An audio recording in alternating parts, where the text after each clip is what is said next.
I have been carrying Appendix every single day here in the state of New Jersey for the last 2 years. And after trying out multiple holsters, belts, and accessories, I have learned a ton on how to comfortably carry Appendix. So if you're just getting into concealed carry, or if you're carrying already but finding it a bit too uncomfortable where you're leaving that gun at home, you may want to hear what I have to say, especially the last part. That one you may actually not want to hear, but it's going to help you a lot. Let's get to it.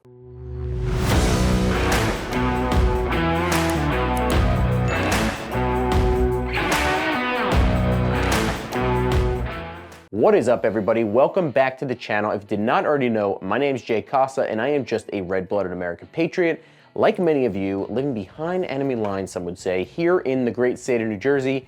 And if you get value after watching this video, please smash that like button down below and also consider subscribing, because we are building a tight-knit community here of like-minded individuals who are looking to fight for, protect, and defend our Second Amendment rights here in the great state of New Jersey, as well as other blue states like it. So if that interests you and intrigues you, hit that subscribe button and the notification bell so you can stay up to date on our weekly videos. Also, give me a follow on both Instagram and X at JCasaUSA. By the way, speaking of JCasaUSA, if you want some JCasaUSA merchandise behind enemy lines, I now have a code for you guys for 15% off. You can use the code 15OFF, 150FF, on my website, jcasausa.com, for all of our merchandise. Wanted to get more of it out there so we could start building this community as much as we possibly can. But in this video, guys, I'm gonna share with you my tips on how to Appendix carry comfortably, or as comfortably as you can anyway. I'll go over gun choices, holster options, belt options,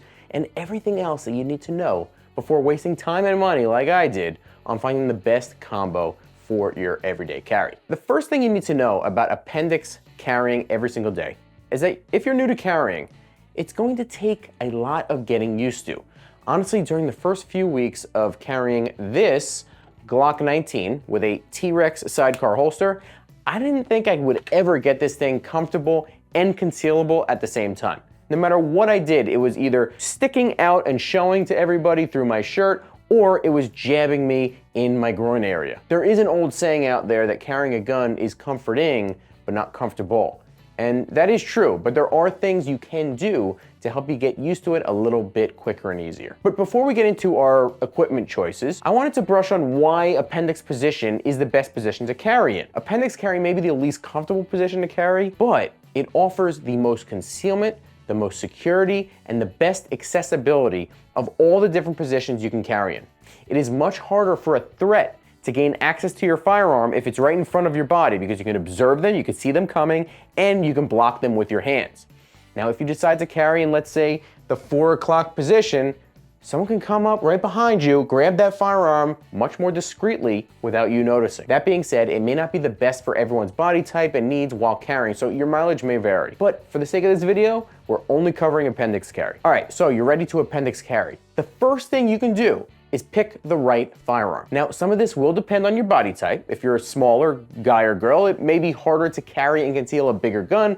And if you're a 6'5" behemoth of a man, it may be easier for you to do so. But first, I want to categorize the sizes of guns into essentially 3 groups. First, you have your micro or subcompacts. This is going to be a Glock 43X, a SIG P365XL, an M&P Shield Plus, even the older Glock 43s or Glock 26s. The older models like the Glock 43 or 26 guns with smaller grips and shorter barrel lengths to help with concealability and weight. And the newer models tend to focus on slim frame models with double stack magazines for a bit more capacity. Next, you're gonna have your compacts. Compacts would include your standard Glock 19 size firearm or equivalent. This, many people would say, is the perfect balance between concealability to carry as well as use every single day in a duty situation. And lastly, you have your full-size guns. Full-size would include anything bigger than, let's say, a Glock 17 size and up. Something with a larger frame to grab onto, generally more for duty use, but can be properly concealed with the right body type and equipment. Which firearm size you pick will depend on what you're aiming to accomplish by carrying. If you want maximum capacity and function in a life-threatening situation, you're gonna wanna go with at least a Glock 19 size firearm or bigger, because you'll be able to hold 15 rounds plus another magazine and have more than enough grip on the frame and the firearm to effectively defend yourself or your family from a threat. But if you're more focused on comfort and you don't need max capacity, you want something lighter, easier to carry, go with a micro or sub-compact. This can be especially true here in the state of New Jersey, as well as other blue states like it, where we have magazine capacity limits. Why carry around a full-size gun when you can only carry 10 rounds anyway? Some people say you should always carry the biggest gun possible that you can conceal well, which I agree with on surface, but I'd rather see you carry something smaller as opposed to be uncomfortable and not carry at all. After you choose which firearm is right for you, next would be to pick your holster, and that's very important. You're gonna wanna decide first whether or not you wanna carry an extra magazine. Once again, this will depend on what is important to you while carrying. If you wanna carry an extra magazine, you can go with what's called a sidecar holster. This style holster has a separate attachment to hold on an extra magazine just in case you need it. Now, this is a T-Rex Sidecar 2.0. I don't have the magazine attachment on it, but that's where this would go. Now, if you don't want to carry an extra magazine, you'd rather focus on simplicity, you can go with a holster that's just like a solo setup, meaning it only carries the firearm and nothing more.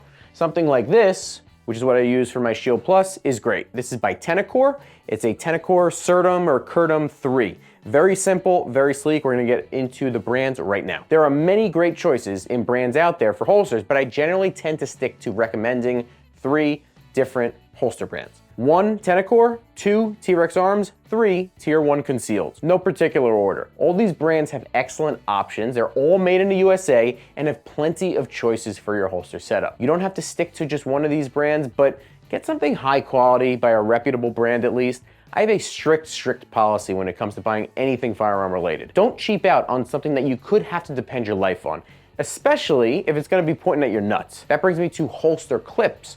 Many holsters come with simple plastic clips on the holster. They're okay, but generally they're kind of bulky and can break somewhat easily. I always recommend using what's called DCC clips on your holster. Now these clips are made out of metal and they latch onto your belt. They go very tightly so that the holster doesn't move or even worse, come off the belt. Now I wanted to get into the orientation of the clips as well. I tend to like clips that are closer together, just like this one, instead of being further apart, because they both have their pros and cons, but when they're further apart, they are more sturdy on the belt, but the closer they are, the easier it is, for me anyway, to have it right in that perfect spot on my belt, in between my belt buckle in the front and the belt loop, the first belt loop on the right. And I can also maneuver it easier while in the bathroom, but that may or may not be the case for you, depending on if you go over the fence or through it, if you get my drift. I especially like this DCC monoblock that I have on a T-Rex Arms Raptor 2.0 holster. This keeps the clips within the belt buckles of my pants, just like I mentioned. It does lose some leverage and allows the holster to tilt just a tad, but it makes it so much easier to maneuver if I have to and more concealable. Now on most higher level holsters that I'm gonna recommend, you also can adjust the height and the angle of the clips to adjust where the holster and then the firearm is gonna be on your waistline. Another feature that many higher quality holsters are gonna have is what's gonna be called, I don't even know what you would call this, like a cantilever or something. On this Tenacor, they have this block here, but what it does is it basically pushes against the inside of your belt, bringing the inside of the firearm into your belly, into your gut, right? So instead of being like this, it pushes against the belt a little bit inside and it brings that grip a little bit in. That has made a huge difference for me in the last 2 years that I've learned tremendously. On the T-Rex Sidecar as well as the Raptor 2.0, you have something similar but more aggressive obviously with this, I think they call it a Raptor Claw or something like that, but it does very much of the same thing, making this compact size M&P 2.0 compact firearm very, very concealable. Now, of course, these clips that we just mentioned latch onto your belt, and your belt choice is going to be very, very important. You want a very sturdy belt made to carry a firearm. I personally love my belts from Core Essentials. Core Essentials has been a supporter of the channel in the past, and you can actually order on their website using my code JCUSA10 at checkout and save 10% on your entire purchase. Core belts are extremely sturdy, enough to carry pretty much any firearm with ease. But the biggest feature they have that no other belt brand has is their ratchet style buckle. So instead of using a regular buckle with a pin and putting it through a predetermined hole in the belt, you can ratchet the buckle in and out and make micro adjustments on your waistline on the fly. So you pull this lever here to loosen it, and then to tighten it, simple. The tightness of my belt is going to depend on what I'm wearing and what I'm doing. The most common example of this is sitting down versus standing up. When you sit down, you may want to have the belt a little bit looser to make it more comfortable. The Core Essentials belt makes it very easy to adjust on the fly by just pushing that little lever and adjusting it ever so slightly to give you the room that you need. Then when you get back up, you can retighten as needed. Now, the one thing I don't always like about the Core Essentials belts are that the buckles tend to be a little bit more bulky because of that ratchet system. So in those cases, I use a different belt. This is a Seguera Gear Emissary belt. It has a more standard buckle where you basically put it in and put it through the hole, and that's your belt. But for what it's worth, you can rotate that core buckle to be like on the side of your hip. I've seen many people do that, so it's not in the front and pushing out your shirt. But then it messes with my over the fence technique that I mentioned earlier in the bathroom. That brings me to my last option, and that is picking out a concealable light. Something like this is excellent. The Streamlight TLR 7A, I think they call it the 7X now, that's an older one. You can also go with something slightly bigger. This is the TLR 7HLX. It has more lumens, but less battery life. It barely adds anything to the length of the barrel. To me, the TLR 7, and no matter what option you get, is the best light to have on an everyday carry, concealed carry setup. The last tip I want to leave with you guys is to be in shape. Now, this may be the most important part of concealed carrying, honestly, because I'm not here to fat or body shame anyone. The Lord knows I am nobody to judge, especially in that category. But if you're overweight, it is just simply going to be much harder to effectively carry concealed comfortably, especially in the appendix position. So if you're planning to start concealed carrying soon, or if you already do but have trouble with your gut, as all of us do at one point or another, use this as an excuse or a reason to start cutting down that waistline. Your gun and the rest of your body will thank you for it. As you can see, carrying a firearm every day is going to take some trial and error. Not everyone has the same body, the same firearm, or even the same goals or needs in mind when carrying.